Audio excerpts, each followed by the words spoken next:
the world's great novels. The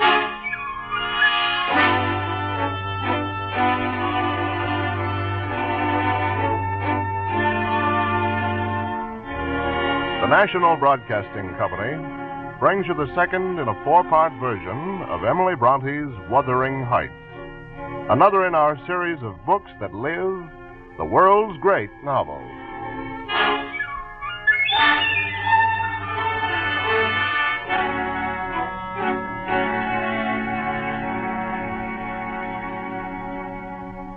Good evening. As you may remember, my name is Lockwood, and I moved from London to these bleak English moorlands to enjoy their strange solitude. My house is called Thrushcross Grange, and I leased it for a year from a cold, inscrutable man named Heathcliff, who lives some 4 miles away at Wuthering Heights. It was after a visit to that somber house and its grim inhabitants that I determined to learn the story of their lives. Luckily, for my curiosity's sake, Mrs. Ellen Dean, my housekeeper, had worked for the Earnshaw family at Wuthering Heights as long as 25 years ago, when Cathy and Hindley were but children, and Mr. Earnshaw brought home a beggar boy he found on the streets of Liverpool and named him Heathcliff. Since the story's a long one, and I insist no details be omitted, I'm only able to hear it in episodes when Mrs. Dean is able to spare me an hour from her duties. Oh, that's probably she now. Come in. Well, good evening, Mrs. Dean. Good evening, Mr. Lockwood. I'm glad to see you. I was afraid you might have forgotten your promise to continue your narrative this evening. Indeed, I shouldn't forget, Mr. Lockwood, if it gives you enjoyment. Fine. Here, take this chair. Thank you.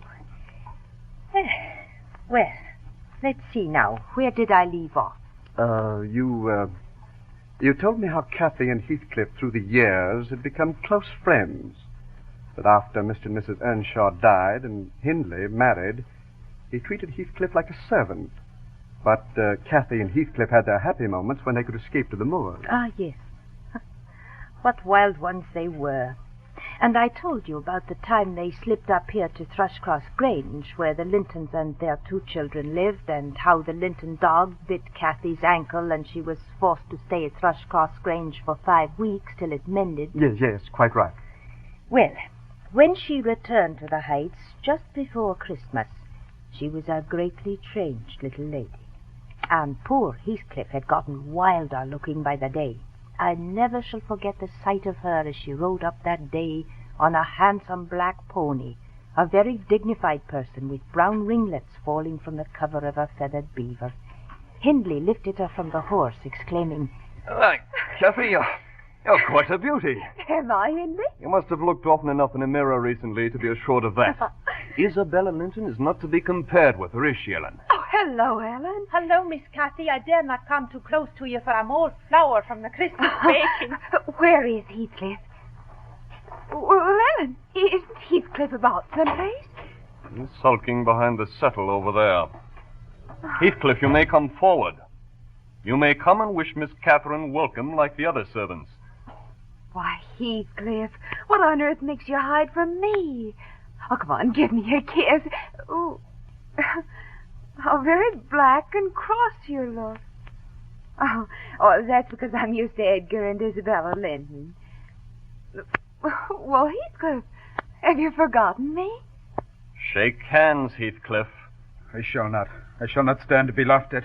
Shall not bear it. Oh, now, don't run off, Heathcliff. I didn't mean to laugh at you, but I couldn't hinder myself. Oh, Heathcliff, shake hands at least. What are you sulking for? It was only that you looked odd. If you just wash your face and brush your hair, it'll be all right again. You needn't have touched me. I shall be as dirty as I please. I like to be dirty, and I will be dirty. Oh, Heathcliff! Heathcliff, come back! Heathcliff! Heathcliff was no more to be seen that day, and we were all too busy with Christmas preparations to look long for him. The next day, however, he slipped into the kitchen where I was working, and I made use of the chance to give him a real scolding. You should be thoroughly ashamed of yourself, Heathcliff. And what did I do? Well, you've grieved Catherine. She's sorry she ever came home, I dare say. Did she say she was grieved? She cried when I told her you were off again this morning. Well, I cried last night. I had more reason to cry than she. Ah, yes, you had the reason of going to bed with a proud heart and an empty stomach. But if you be ashamed of yourself, you must ask her pardon. And though I have dinner to get ready, I'll steal time to arrange you so that Edgar Linton shall look quite like a doll beside you when he arrives, and that he does. You're younger, and yet you could knock him down in a twinkling. But, Ellen, if I could knock him down 20 times, that wouldn't make him less handsome or me more so. I wish I had light hair and a fair skin and was dressed and behaved as well, had a chance of being as rich as he will be. But I'll show them all someday, Ellen. I'll get even with Hindley for making a servant of me, and I'll show them all. I swear I will. Isabella and Edgar Linton called at Wuthering Heights that day, and it was plain to see Cathy was fond of them. The next 3 years were very dark indeed. Mr. Hindley's wife died when their son was born, and in his grief he took heavily to drink, which made him abuse Heathcliff all the more. The baby, little Hareton, was given solely to my care, as Hindley never paid any attention to it. The curate dropped calling, and nobody decent came near us, except Edgar Linton's visits to Miss Cathy. By this time, at 17, she was the queen of the countryside, indeed lovely. But what a headstrong creature! One afternoon, she came into the kitchen while I was rocking Hareton. I thought Heathcliff had gone to the barn, but I found later he had been sitting behind the stove. Are you alone, Ellen? Yes, miss? Is Heathcliff about? No, miss. He was here a while ago, but I think he went to the barn. Oh, dear, I'm so very unhappy. Well, a pity. You're hard to please. So many friends and so few cares, and can't make yourself content. Oh, Ellen, will you keep a secret for me? Is it worth keeping? Well, yes, and it worries me, and I must let it out. I want to know what I should do. Today, Edgar Linton asked me to marry him, and I've given him an answer. But now, before I tell you whether it was consent or denial, you tell me which it ought to have been. Well, really, Miss Catherine, how can I know? Well, I accepted him, Ellen. Oh, be quick. Say whether I was wrong. You accepted him? Yes. Then what good is it discussing the matter? You've pledged your word and cannot retract. But say whether I should have done so. Do. Oh, there are many things to be considered before that question can be answered properly. First and foremost, do you love Mr. Edgar? Who can help it? Of course I do. Why do you love him, Miss Cathy? Oh, nonsense, I do. That's sufficient. By no means. You must say why. Well, because he's handsome and pleasant to be with. Bad. And because he is young and cheerful. Bad still. And because he loves me. And he will be rich. And I shall like to be the greatest woman of the neighborhood. And I shall be proud of having such a husband. Worst of all. Why, there are several other handsome, rich young men in the world, handsomer and richer possibly than he is. What should hinder you from loving them? Well, if there are any, they're out of my way. Edgar is now, and I have only to do with the present, and I wish you would speak rationally. Well, that settles it. If you have only to do with the present, marry Mr. Linton. And now, let us hear what you are unhappy about. Your brother will be pleased. The Lintons will not object. You will escape from a disorderly, comfortless home into a wealthy, respectable one. Where is the obstacle? In whichever place the soul lives. In my soul and in my heart, I'm convinced I'm wrong. I've no business to marry Edgar Linton, and if wicked Hindley hadn't brought Heathcliff so low, I shouldn't have thought of it. But it would degrade me now to marry Heathcliff. So he shall never know how I love him. And I love him not because he's handsome, but because he's more myself than I am. Whatever our souls are made of, his and mine are the same. Linton's is as different as a moonbeam from lightning or frost from fire. What was that? Who was that, Ellen? Why do you look so strange? Nothing's wrong, miss. It was only Joseph shutting the door. You're sure it wasn't Heathcliff? I want to be sure Heathcliff doesn't know what being in love is. I see no reason that he should not know, as well as you. And if you are his choice, he will be the most unfortunate creature that ever was born. As soon as you become Mrs. Linton, he loses friend and love and all. He'll be quite deserted. Deserted? We separated? Not as long as I live, Ellen. Every Linton on the face of the earth might melt into nothing before I could consent to forsake Heathcliff. Well, I shouldn't be Mrs. Linton were such a price demanded. He'll be as much to me as he has been all his lifetime. I know you think me a selfish wretch, but did it never strike you, Ellen, that if Heathcliff and I were married, we should be beggars? Whereas if I marry Edgar, I can aid Heathcliff to rise and place him out of my brother's power. What was that? Joseph, who was that on the horse? I could not stop him. What are you talking about? What's the matter? That Heathcliff. He jumped on the horse and dashed away. When I asked him where he was going and when he'd be back, he said he didn't know where and he wasn't coming back. He'd stolen the horse. Heathcliff. Gone. Oh, Joseph, did you close that door a few minutes ago? No, miss. I just now come from the fields. Oh, he heard. He heard what I said. Heathcliff was in this room. You lied to me, Ellen. I must get him. Heathcliff! Heathcliff! Oh, Heathcliff! Come back! Heathcliff!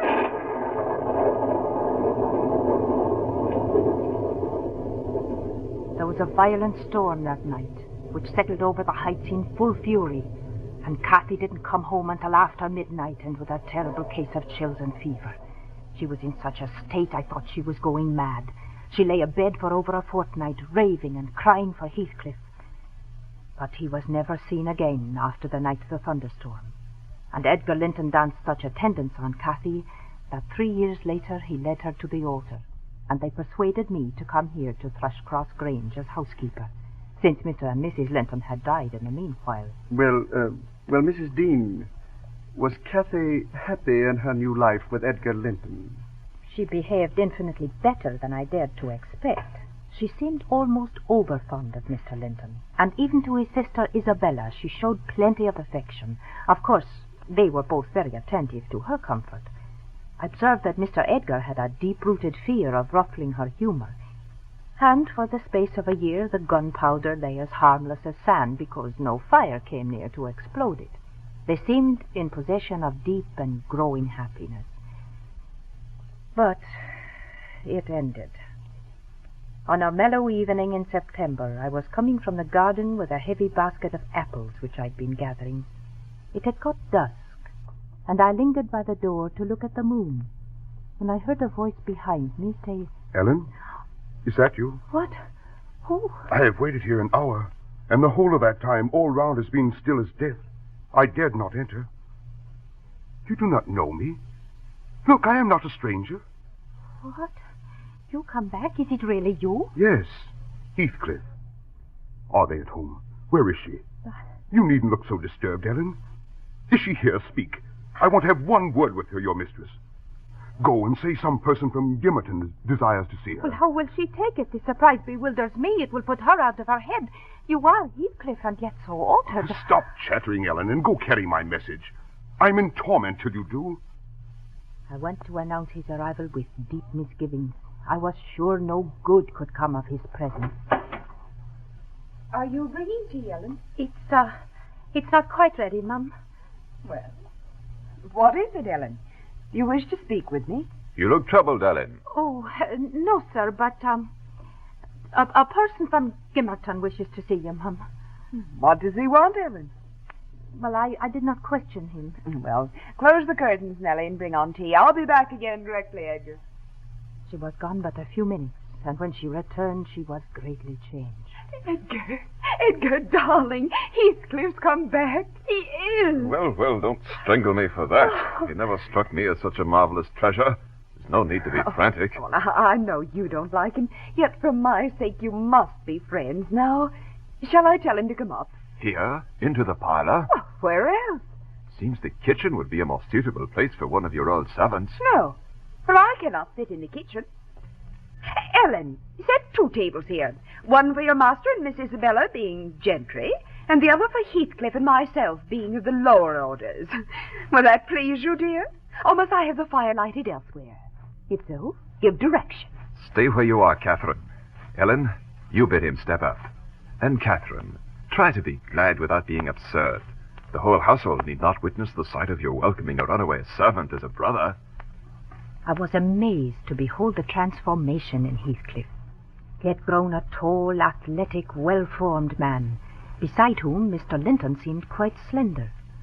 A half-civilized ferocity lurked yet in the depressed brows and eyes full of black fire, but it was subdued. He took a seat opposite Catherine, and they were much too absorbed in their mutual joy to suffer embarrassment. But not so Mr. Linton. He grew pale with pure annoyance, a feeling that reached its climax when his wife seized Heathcliff's hand and said, "Oh, I shall think it a dream tomorrow. I shall not be able to believe that I have seen and touched and spoken to you once more. And yet, cruel Heathcliff, you don't deserve this welcome. To be absent and silent for 4 years and never think of me." A little more than you have thought of me. I heard of your marriage, Cathy, not long since. I planned to have just one glimpse of you, settle my score with Hindley, and then prevent the law by doing execution on myself. Heathcliff. Your welcome has put these ideas out of my mind. But beware of meeting me with another aspect next time. Nay, you'll not drive me off again. You were really sorry for me, were you? Well, there was cause. I fought through a bitter life since I last heard your voice, and you must forgive me, for I struggled only for you. Catherine, unless we are to have cold tea, please to serve it. Mr. Heathcliff will have a long walk wherever he may lodge tonight, and I'm thirsty.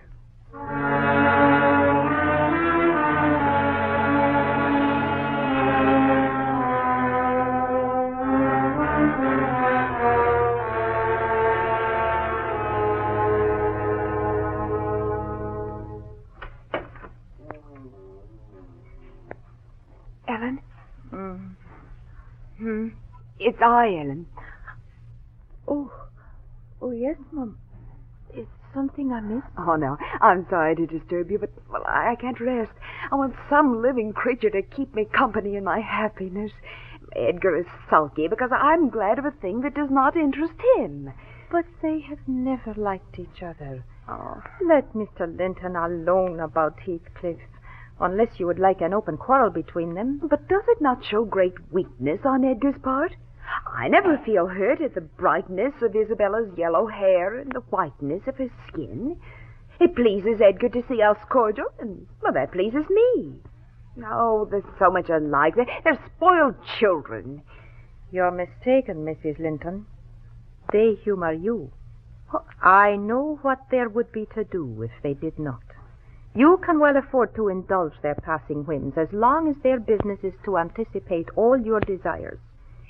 You may, however, fall out at last over something of equal consequence to both sides, and then those you term weak are very capable of being as obstinate as you. Oh, no, Ellen. I tell you, I have such faith in Linton's love that I believe I might kill him, and he wouldn't wish to retaliate. Then you should value him the more for his affection. Well, I do, but he needn't resort to whining for trifles. He must get accustomed to Heathcliff, so he may as well like him. Frankly, Mum, I was quite surprised to learn that Heathcliff's going to Wuthering Heights. He seems reformed in every respect. I wondered at that as much as you until I explained it. You see, he stopped at Wuthering Heights to gather information about me. Hindley had some people sitting at cards, and Heathcliff joined them. Well, my brother lost some money to him, and finding Heathcliff plentifully supplied, asked him to stop back in the evening. Hindley is too reckless to select his acquaintances with care. He doesn't trouble himself to think how he has wronged Heathcliff. And also, Heathcliff wants to stay at the Heights so that we may see each other often. Have you no fear of the consequences, Mrs. Linton? None for my Heathcliff. His strong head will keep him from danger. A little for Hindley. But he can't be made morally worse than he is. And for yourself?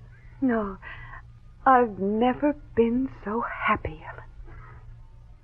But I had a deep fear. It was first fulfilled in a way that was a shock even to me. We all remarked during some time that Miss Isabella fretted and pined over something. She was cross and wearisome, but we excused her to a certain extent on the plea of ill health. But when Mrs. Linton threatened to send for the doctor, Miss Isabella said it was only Catherine's harshness that made her unhappy. How can you say I am harsh, you naughty girl? You are. You are. Oh, you're surely losing your reason. When have I been harsh? Now, tell me. Yesterday. And now. Yesterday? And on what occasion? In our walk along the moor. You told me to ramble where I pleased while you sauntered on with Mr. Heathcliff. Oh, and that's your notion of harshness? It was no hint that your company was superfluous. We didn't care whether you kept with us or not. I merely thought our talk would have nothing entertaining for your ears. Oh, no. You wished me away because you knew I liked to be there. Oh, Helen, can she be sane? Now, I'll repeat our conversation word for word, Isabella, and you point out any charm it could have had for you. I don't mind the conversation. I wanted to be with... Well, yes, with him. And I won't always be sent off. You're a dog in a manger, Kathy, and desire no one to be loved but yourself. You are an impertinent little monkey. But I'll not believe this idiocy. It's impossible that you could covet the admiration of Heathcliff, that you consider him an agreeable person. I hope I misunderstood you, Isabella. No, you have not. I love him more than you ever loved Edgar. And he might love me if you would let him. I wouldn't be you for a kingdom, then. Ellen, help me to convince her of her madness. Tell her what Heathcliff is. He's not a rough diamond. He's a fierce, pitiless man. I know he couldn't love a Linton, and yet he'd be quite capable of marrying your fortune and expectations. Now, there's my picture, and I'm his friend. For shame. For shame. You're worse than 20 foes, you poisonous friend. You won't believe me, then. You think I speak from wicked selfishness. I'm certain you do, and I shudder at you. Well, then try for yourself, if that be your spirit. Oh, Ellen, all are against me. But she uttered a falsehood, didn't she? Mr. Heathcliff is not a fiend. He has an honorable soul and a true one. Banish him from your thoughts, miss. He's no mate for you. Mrs. Linton spoke strongly, and yet I cannot contradict her. Even now he's gambling nightly with Mr. Hindley and getting him in debt to him so he can take Wuthering Heights for his own. Idle gossip. You're leagued with the rest, Ellen. I'll not listen to your slanders. You're only trying to convince me there is no happiness in the world. Whether she would have got over this fancy if left to herself, I cannot say, for she had little time to reflect. The day after, there was a justice meeting at the next town. My master was obliged to attend, and Mr. Heathcliff, aware of his absence, called rather earlier than usual. Catherine and Isabella were sitting in the library on hostile but silent terms. Come in, Heathcliff. I'm glad you're here. You see, two people sadly in need of a third to thaw the ice between them, and you are the very one we would both choose. Heathcliff, I'm proud to show you at last somebody that dotes on you more than myself. What? Catherine, I expect you to feel flattered. No, it's not Ellen. Don't look at her. My poor little sister-in-law is breaking her heart by mere contemplation of your physical and moral beauty. Catherine! No, Isabella, you shan't run off. I was informed last night, Heathcliff, that if I would but have the manners to stand aside, she would shoot a shaft into your soul that would fix you forever and send my image into eternal oblivion. Catherine, I thank you to adhere to the truth and not slander me, even in joke. No, but I'm not joking, Isabella. I shan't be called a dog in the manger again. Oh! What did you mean by teasing the creature in that manner, Kathy? You were not speaking the truth, were you? I assure you I was. She's been dying for your sake for several weeks. But don't notice it further. I wish to punish your sauciness. That's all. I like her too well, my dear Heathcliff, to let you seize and devour her up. And I like her too ill to attempt it, except in a very ghoulish fashion. Yes, you'd hear of odd things if I lived alone with that mawkish waxen face. The most ordinary would be painting on its whiteness the colors of the rainbow, and turning the blue eyes black every day or two. They detestably resemble Linton's. She's her brother's heir, is she not? Well, I should be sorry to think so. Half a dozen nephews should erase the title, please heaven. But dismiss it from your mind. You are too prone to covet your neighbor's goods. And remember, this neighbor's goods are mine. If they were mine, Kathy, they would be none the less that. But though Isabella Linton may be silly, she is scarcely mad. So we'll dismiss the matter as you advise. From their tongues they did dismiss it, and Catherine probably from her thoughts. Heathcliff, I felt certain, recalled it often in the course of the evening, and I was right. The next time he called, Miss Isabella happened to be in the courtyard. As soon as he saw her, he took a sweeping survey of the yard and then walked up to her. She seemed embarrassed and desirous of getting away. And then the scoundrel had the impudence to embrace her. Mrs. Linton was in the kitchen with me, and saw Isabella tear herself free and run into the garden. A minute after, Heathcliff opened the door. Heathcliff, what are you about raising this stir? I said you must let Isabella alone. Now, I beg you will, unless you're tired of being received here and wish Linton to draw the bolts against you. Heaven forbid that he should try. Bosh! Why have you disregarded my request? Did she come across you on purpose? What's it to you? I have a right to kiss her if she chooses, and you have no right to object. If you like Isabella, you shall marry her. But do you like her? Tell the truth, Heathcliff. There. You won't answer. I'm certain you don't. And would Mr. Linton approve of his sister marrying that man? He might spare himself the trouble. I could do as well without his approbation. And as to you, Catherine, I have a mind to speak a few words now while we're at it. I want you to be aware that I know you have treated me infernally. Infernally, do you hear? And if you flatter yourself that I don't perceive it, you are a fool. And if you think I can be consoled by sweet words, you are an idiot. And if you fancy I'll suffer unrevenged, I'll convince you of the contrary in a very little while. Meantime, thank you for telling me your sister-in-law's secret. I swear I'll make the most of it and stand you aside.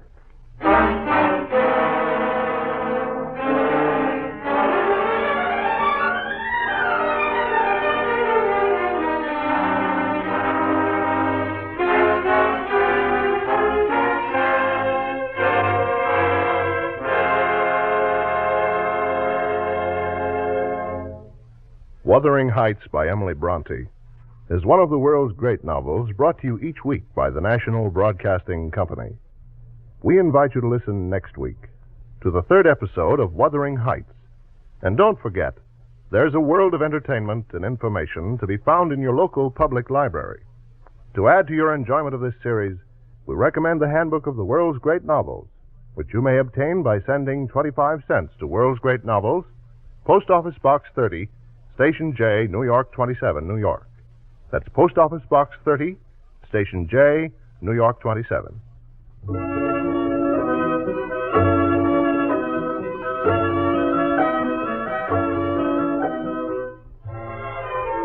Wuthering Heights is adapted for radio by Agnes Eckhart. The music was composed by Emil Soderstrom, and the orchestra was directed by Bernard Berquist. The entire production was under the direction of Homer Heck.